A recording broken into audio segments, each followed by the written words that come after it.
Este compendio pertenece al Gran Archivo Central Olimpiano, bajo mi custodia. Soy Temis, guardiana de la memoria y rectora de la verdad.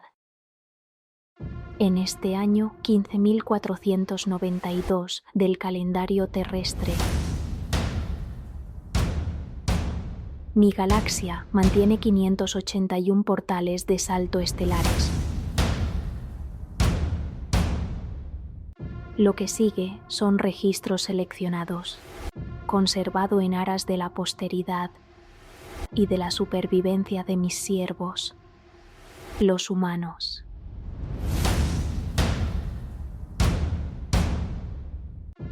La Tierra está perdida. Sigue perdida.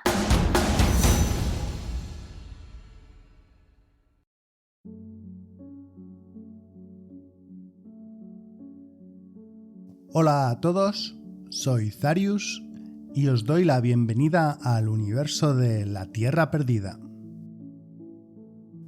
Han pasado ya unos años desde el último episodio, pero este universo nunca dejó de crecer, al menos en mi cabeza.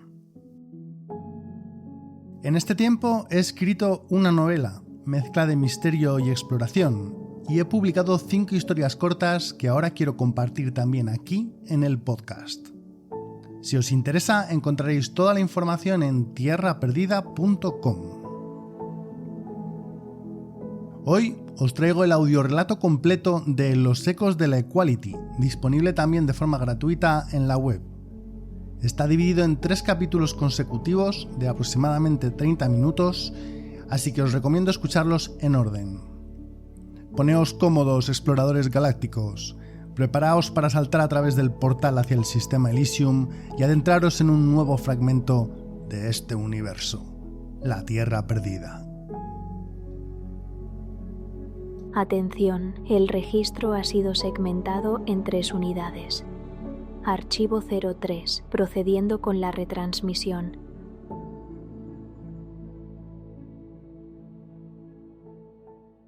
El tiempo de referencia se establece en t igual a 0. Todas las entradas se clasificarán en cuenta regresiva. T menos 30 minutos. El puente de mando del Equality era un campo de batalla silencioso.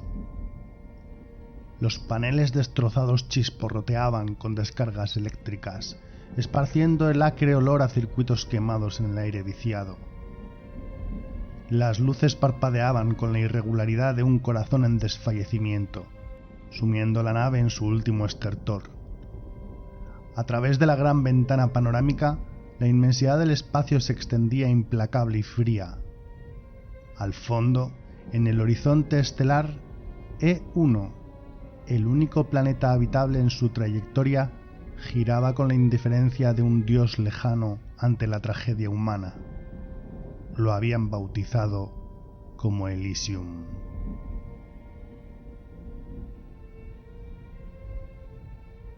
El capitán Noah Jones se mantenía erguido en el centro del puente, con los ojos fijos en los datos proyectados frente a él. Cifras rojas titilaban como sentencias de muerte, motores inservibles, escudos colapsados, fuga de radiación en los niveles inferiores, sistemas de navegación comprometidos. A su alrededor, los oficiales supervivientes trabajaban con manos temblorosas, tecleando órdenes en pantallas que ya no respondían. La IA central, antaño omnipresente, ahora no era más que un murmullo distorsionado, un eco moribundo de lo que alguna vez fue. Dadme opciones. Algo debemos de poder hacer. Su voz era áspera, como si la desesperación le hubiese secado la garganta. Negativo, capitán. La voz robótica de la IA tembló, entrecortada. Sistemas de propulsión irreparables. Integridad estructural 20%. Colapso inminente en Error, error, error. Noah cerró los ojos un instante, consciente de que cada segundo perdido significaban más muertes. No necesitaba que la IA terminara la frase. Lo sabía, todos en el puente lo sabían. La Equality o moría ahí, atrapada en la órbita de Elysium, o escaparía de su gravedad para vagar eternamente como un cadáver errante en el frío vacío. Una tumba de metal convertida en otro cometa más girando alrededor de aquella estrella. De una forma u otra, estaba condenada. Pero al menos habían logrado acercarse a Elysium. ¿Cuántos transportes tenemos operativos? Preguntó con dureza. Teniendo en cuenta los fallos, no puedo garantizar la cifra exacta, pero en principio tenemos 43 transportes de tipo Stars Wonder y apenas 15.000 de tipo Starbus. El capitán Noah Jones dejó escapar un leve suspiro, pero sin rastro de alivio. No era suficiente ni de lejos. Los enormes Star Wonders podían transportar hasta 10.000 personas, pero su tamaño los convertía en un ataúd al intentar atravesar la atmósfera. Los Starbus, por otro lado, eran más maniobrables, pero apenas podían albergar a 50 personas en cada viaje. La mayoría de las naves ya estaban preparadas. Por otra parte, 6,5 millones de colonos dormían en sus tubos de crioéstasis, esperando un despertar que nunca llegaría. La mayoría nunca abandonaría la nave. Por seguridad, los ordenadores no pueden ejecutar las maniobras automáticas de descenso. Se bloquean porque la velocidad es demasiado alta. Le recordó Alexander, su voz más fría ahora, resignada. Cualquier nave que se lance dependerá de la pericia del piloto. Sin corrección de trayectoria y sin modulación automática de los escudos atmosféricos. Noah apretó los dientes. La reentrada manual era una condena a muerte. Si el ángulo era demasiado inclinado, las naves se incinerarían en la atmósfera. Si era demasiado bajo, rebotarían como piedras sobre el agua y se perderían en el abismo del espacio. No hay opción. Enderezó la espalda y tecleó unos códigos en la consola. Es la hora. Su voz reverberó en cada rincón de la nave, amplificada por los altavoces. Sabía que, en ese momento, en los niveles inferiores, en los pasillos abarrotados de los colonos despertados, su voz sería lo único que rompería el caos. Atención, tripulación de la Equality. Respiró hondo. No podía permitirse temblar. Aquí el capitán Noah Jones. Hizo una pausa, asegurándose de que cada palabra se incrustara en la mente de cada alma a bordo. La nave está perdida. No podemos corregir el rumbo. Pasaremos por la órbita de Elysium en los próximos 40 minutos. Este será nuestro primer y único intento de evacuación. A su alrededor, los oficiales en el puente tensaron la mandíbula, pero ninguno apartó la vista del capitán. Los que aún no lo hayan hecho, por favor, diríjanse a las naves de emergencia de inmediato. Un pesado silencio cayó sobre el puente. Incluso el zumbido errático de los sistemas fallando pareció detenerse. Noah tragó saliva. Sabía que estaba dictando la sentencia final. Que Dios nos ayude. Cortó la transmisión. Un estruendo sacudió la nave. Alguna explosión interna. Un nuevo golpe en su agonía. Pero Noah ni siquiera parpadeó. Ya no importaba.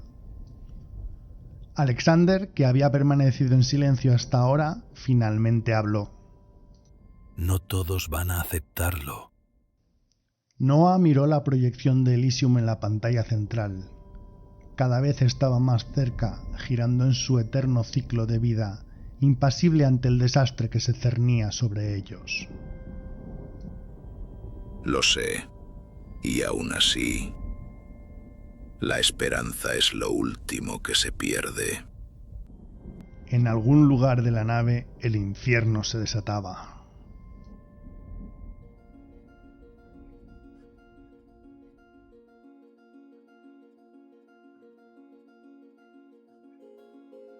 Desde una plataforma superior, el comandante Jarek Oswald observaba la escena con el rostro pétreo. En su mano derecha, una lista. En la izquierda, un comunicador que sonaba sin cesar con peticiones de emergencia desde otras secciones de la nave. Su mirada recorrió la multitud reconociendo rostros de soldados, técnicos y civiles. Entre ellos, en la cola de embarque, una madre con sus 2 hijos. ¿Cuántos más podemos evacuar? Preguntó sin apartar los ojos de la bahía. Un oficial menor a su lado revisó su datapad, el sudor perlándole la frente. Si mantenemos el ritmo, 200 personas, no más. Jarek inhaló hondo. Cientos quedarían atrás. Cierren los accesos secundarios. El oficial lo miró, vacilante. Se volverán locos. Ya lo están. Tecleó un comando en la consola de seguridad y los accesos se sellaron con un estruendo metálico. Los golpes contra las compuertas comenzaron de inmediato. Puños desesperados, gritos suplicantes. Déjenos entrar, por favor. Hay niños aquí. Jarek cerró los ojos un instante, pero no dio la orden de reabrir.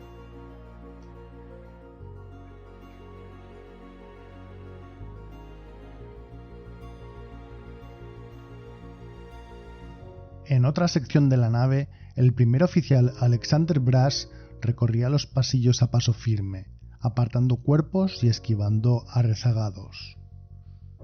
Un hombre bloqueaba la entrada de una de las naves de evacuación, sujetando a una niña con fuerza.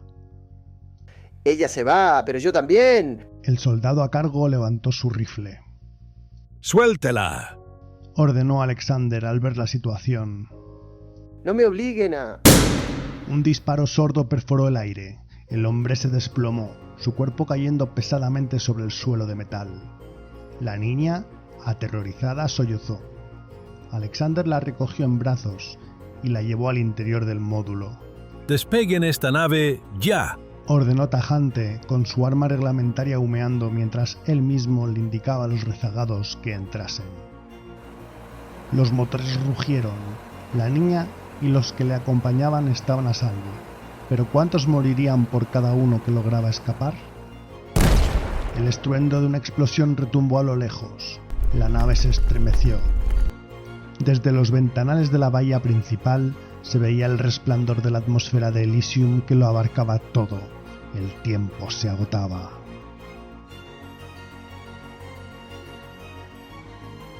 En otro de los hangares, el oficial responsable miró el cronómetro en su muñeca. Quedaban apenas 5 minutos. ¡Últimos evacuados! ¡Vamos, vamos, vamos! ¡Avancen, avancen! Las puertas de las naves comenzaron a cerrarse. Aaron, su madre y su hermana avanzaban entre la multitud. La niña pequeña lloraba, pero la madre la sostenía con firmeza entre sus brazos. Aaron sentía que el aire pesaba más con cada paso, con cada grito, con cada persona que los empujaba en la desesperación por llegar a la última nave. Era su turno, estaban a un paso de la salvación. Entonces estalló el caos. ¡Alto!, rugió un soldado. Un grupo de colonos desesperados trató de forzar el paso, empujando a la multitud hacia adelante. La presión de los cuerpos fue como una ola furiosa. Alguien gritó. Alguien cayó. Aaron sintió que lo empujaban hacia atrás, lejos de su madre, lejos de su hermana. ¡Aaron! ¡No! Su madre gritó su nombre, extendiendo una mano desesperada hacia él mientras el soldado tiraba de ella hacia la entrada de la nave. Él intentó alcanzarla. Saltó, empujó, se debatió contra la marea de cuerpos, pero fue en vano. Su madre y su hermana cruzaron el umbral de la nave justo cuando la seguridad selló las puertas. ¡Mamá! Aaron logró acercarse y golpear la compuerta con los puños. Desde dentro vio el rostro de su madre. Su expresión pasó de la confusión al horror absoluto cuando comprendió lo que había pasado.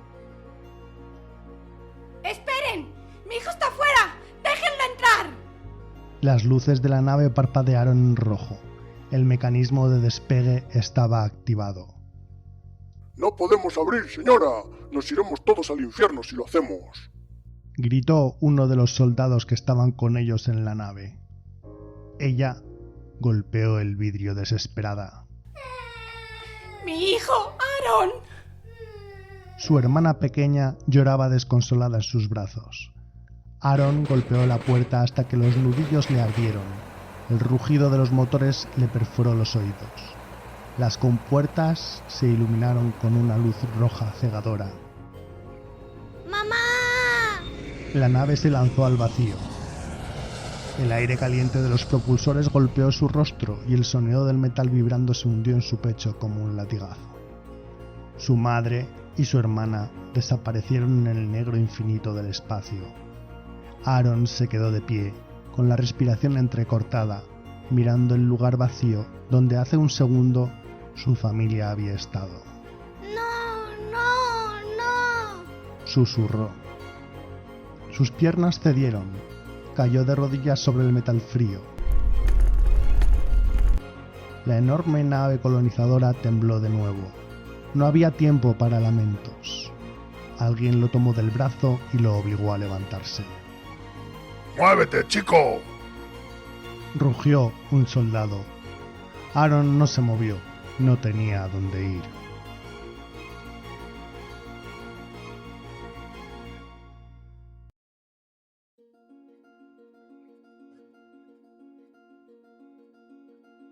Deambuló sin rumbo, intentando seguir a los adultos que parecían saber a dónde iban. Las voces eran apresuradas, entrecortadas por la agitación y el pánico. ¡Por aquí! ¡Deprisa! Gritó alguien. ¡Aún quedan naves disponibles! Aaron intentó seguirlos. Corrió. Entre la multitud que se movía en estampida, Aaron corría. Su corazón martilleaba contra su pecho. Su respiración era un jadeo ardiente en su garganta. El mundo entero se había convertido en un torrente de cuerpos, gritos y desesperación. Había perdido a su madre y a su hermana. Las había visto desaparecer en una de las naves por culpa de la locura y el pánico. Y ahora estaba solo. Sus pasos resonaron sobre el metal frío de los pasillos mientras esquivaba a los desesperados que se lanzaban contra las puertas selladas, golpeando los paneles de acceso con puños ensangrentados, con las uñas partidas, con la impotencia de saber que el tiempo se agotaba. Entonces la vio. En medio del caos, de los cuerpos aplastados contra los muros, de los gritos y del rugido lejano de explosiones, una niña estaba quieta. Demasiado quieta, demasiado pequeña para estar sola. Aaron paró en seco, con el pecho ardiéndole. La niña no corría, no lloraba, no gritaba. Solo estaba ahí apoyada contra la pared, aferrando algo contra su pecho. Sus manos rodeaban un pequeño vial que colgaba de su cuello, como si fuera lo único que importaba en el universo. Su cabello rubio estaba enmarañado, sus mejillas manchadas de ceniza, pero sus ojos eran grandes y preciosos. Aaron miró a su alrededor. No había nadie con ella. Dio un paso hacia ella, inclinándose un poco para llamar su atención. ¿Estás perdida? La niña alzó la cabeza lentamente. Su voz era un hilo quebrado, frágil como el cristal. Sí. Aaron sintió un peso en el pecho. ¿Cómo te llamas? Le preguntó. Katia. ¿Dónde están tus padres? Katia no respondió de inmediato. En cambio, soltó su agarre del vial y lo sostuvo frente a ella, como si fuera más importante que su propia vida. Mira, Es un caballo. Aaron parpadeó. ¿Qué? Katia asintió, sin apartar la mirada del pequeño cilindro. Mi papá me lo regaló. Aaron bajó la vista. Lo reconoció al instante. Un vial de almacenamiento genético. Uno de los tantos que llevaban los colonos con especies preservadas de la Tierra. Dentro hay un caballo bebé. Susurró Katia. Cuando lleguemos al planeta podrá nacer. Aaron tragó saliva. No sabía qué decir. A su alrededor, las sombras de la muerte se cernían. Las luces titilaban, los paneles parpadeaban con advertencias críticas. El metal gruñía con cada nueva sacudida de la nave agonizante. La gente corría, huía, luchaba, pero Katia solo sostenía su vial, inocente. Como si el fin del mundo no importara mientras lo tuviera en sus manos. Aaron exhaló, largo y tembloroso. No podía dejarla ahí. Ven conmigo, te sacaré de aquí, dijo, extendiendo la mano. Katia lo miró un instante. Luego, con la misma calma con la que había hablado, tomó su mano con la suya. Era pequeña, fría. Aaron apretó su agarre y tiró de ella. Vamos. Y ambos corrieron hacia donde iban los demás. El rugido de los motores y los gritos desesperados llenaban el hangar. La fila para la nave avanzaba lentamente, pero Aaron ya no estaba dispuesto a esperar. No esta vez. Ven, le susurró a Katia, tomándola de la mano y zigzagueando entre las piernas de los adultos. Los cuerpos los empujaban, las botas pisaban sus talones, los codazos los golpeaban, pero no se detuvieron. Los niños eran pequeños, invisibles entre la multitud avanzaron. La compuerta de la nave estaba a apenas unos metros de ellos. Podían hacerlo. ¡Despacio, los 3 últimos! Gritó un soldado, alzando una mano para detener la fila. Un solo paso más y estarían a salvo. Aaron sintió el aire helado en la espalda cuando la orden final resonó sobre el bullicio. ¡Alto! ¡Cierren la compuerta! El siseo hidráulico de la compuerta, ahora demasiado familiar, lo hizo entrar en pánico. ¡Corre, corre! Le gritó desesperado a Katia. Pero Katia no podía. Su respiración era entrecortada, su cuerpo más pequeño no tenía la velocidad que Aaron. El sonido mecánico de la compuerta cerrándose le desgarró los nervios. No lo dudó, tiró de ella con toda su fuerza y finalmente la empujó. Katia cayó hacia adelante, justo en el instante en que la compuerta se cerraba con un chasquido metálico. El sellado se completó cortando un mechón dorado que quedó flotando en el aire. Aaron, con el aliento atrapado en la garganta, tocó el vidrio con la palma de la mano. Él no lo había logrado, pero ella sí. Katia lo miró, con los ojos muy abiertos, todavía aturdida. La nave tembló cuando el sistema de propulsión comenzó a activarse. Era el final.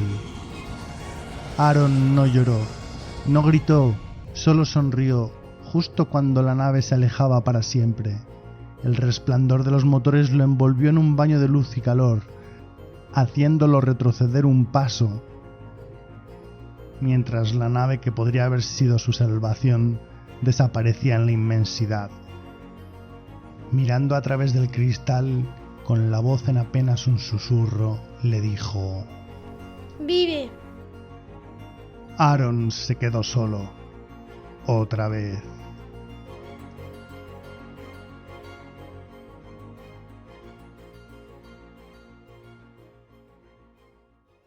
T-5 minutos.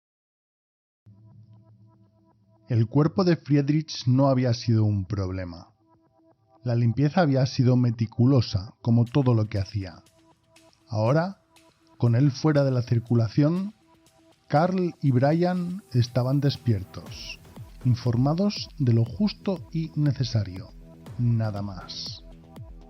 Gracias, doctora. Sin usted estaríamos condenados. Irina asintió sin mirarlos. no les había salvado, solo había optimizado recursos, y ellos formaban parte de su plan. Ignorantes de lo sucedido, trabajaron con eficiencia, siguiendo sus órdenes al pie de la letra mientras trasladaban los sujetos B-345 y B-346 a la cápsula del laboratorio. Mientras ellos se adelantaban a la nave, Irina permaneció en el laboratorio unos minutos más, descargando los últimos datos esenciales y ajustando los parámetros finales de la reentrada. Cada cálculo tenía que ser exacto. La nave crujió por la gravedad de Elysium con un estruendo que reverberó a través de los pasillos. No quedaba tiempo. Cerró la terminal, recogió lo imprescindible y salió del laboratorio, sellando la compuerta detrás de ella. Caminaba con pasos firmes, sin prisa, pero sin pausa. Su destino estaba claro, cada decisión ya estaba tomada. Entonces oyó el débil llanto. No era un grito de desesperación ni una súplica ahogada. Era un llanto contenido, casi en silencio, como el de alguien que ya había aceptado su final. Se detuvo un instante, girando la cabeza apenas unos centímetros. En el pasillo perpendicular, acurrucado contra una pared, un niño sollozaba, con el rostro hundido entre los brazos. No se movía, no pedía ayuda, simplemente lloraba. Irina siguió caminando. Un paso, luego otro. El hangar estaba cerca, su destino asegurado. Ese niño no formaba parte del plan, pero por alguna razón se detuvo. Permaneció inmóvil por un par de segundos, con el eco del llanto flotando en el aire a su espalda. Exhaló con suavidad y, sin girarse del todo, habló con voz firme, sin emoción. ¿Cómo te llamas? El niño alzó la cabeza lentamente, el rostro rojo por el llanto, los ojos hinchados y vidriosos. Un niño cualquiera en el peor momento posible. Aaron. Susurró con la voz rota. Irina lo observó, analizando su estado. No había esperanza en él, solo resignación. ¿Quieres vivir? Preguntó sin rodeos. Aaron parpadeó, como si la pregunta fuera extraña, absurda. Claro que quería, pero ¿cómo? Ya no hay naves. Murmuró con la garganta cerrada. Irina esbozó una sonrisa apenas perceptible. Eso no es relevante, niño. Ven conmigo. No esperó respuesta. Simplemente se giró y comenzó a caminar de vuelta hacia el laboratorio. Aaron dudó un segundo. Luego se puso en pie y la siguió. T-3 minutos. El acceso se deslizó con un chasquido al reconocer su autorización. Apenas habían pasado unos minutos, todo seguía igual. Aaron observaba a su alrededor con la confusión de alguien que ya no esperaba nada. Sus ojos se movían por los equipos, por los tubos de crioéstasis, por los paneles que aún parpadeaban con luz azulada. En el tubo estarás más seguro, dijo Irina mientras activaba los protocolos de suspensión. Aaron la miró con duda. ¿Pero el laboratorio aterrizará? Sí. Mintió sin dudar. Y si algo sale mal, pues no sufrirás. El niño tragó saliva. No entendía del todo lo que ocurría, pero aceptó su destino con la misma resignación con la que había aceptado sus recientes pérdidas. Se tumbó en el tubo mientras la doctora lo preparaba todo. ¿Estás listo? Verás, te despertarás en otro lugar otro tiempo, y esto solo habrá sido una pesadilla, te lo prometo. Le dijo con una sonrisa alentadora. Aaron le devolvió la sonrisa, recordando lo que se había imaginado unos días antes cuando su padre se había enfadado. Los que se quedan en las cápsulas no tienen ninguna opción. Gracias. Susurró a pesar del recuerdo. La esperanza es lo último que se pierde. Eso es lo que me decía mi papá. Dijo pensando en su padre mientras el gas criogénico envolvía su cuerpo y se sumía en el sueño profundo. Irina observó el monitor hasta que los signos vitales se estabilizaron y la suspensión fue efectiva. Fue a por el amortiguador de inercia prototipo y lo activó alrededor del tubo del niño. No te garantizo que funcione, pequeño, pero cualquier cosa que pueda ayudar vale la pena intentarla. Sin decir nada más, se volvió y salió del laboratorio por segunda vez, sellando la compuerta detrás de ella. Pensó en Aaron solo un instante. No podía cargar con él. Aquí, si sobrevivía, alguien podría encontrarlo en un futuro lejano.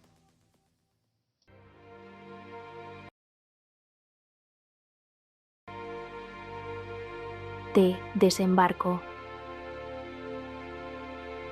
La Equality rozó la atmósfera de Elysium como un titán celestial, esparciendo sus hijos en la vastedad de su cielo.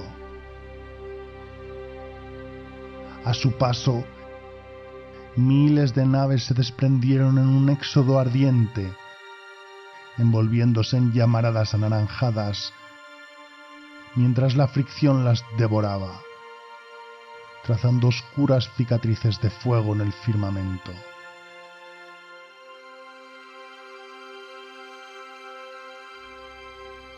Porque la esperanza es lo último que se pierde.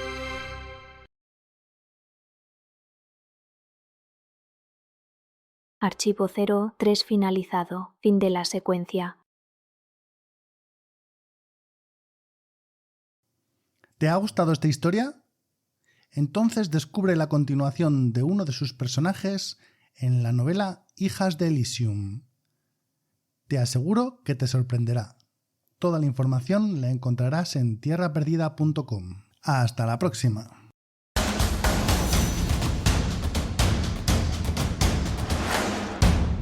Este compendio pertenece al Gran Archivo Central Olimpiano bajo mi custodia. Soy Temis, guardiana de la memoria y rectora de la verdad. Estos han sido registros seleccionados, conservados en aras de la posteridad y de la supervivencia de mis siervos, los humanos.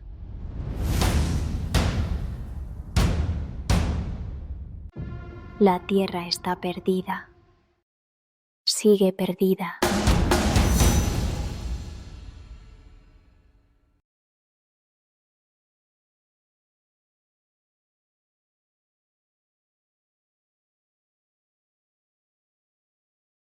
Registro de atribuciones musicales.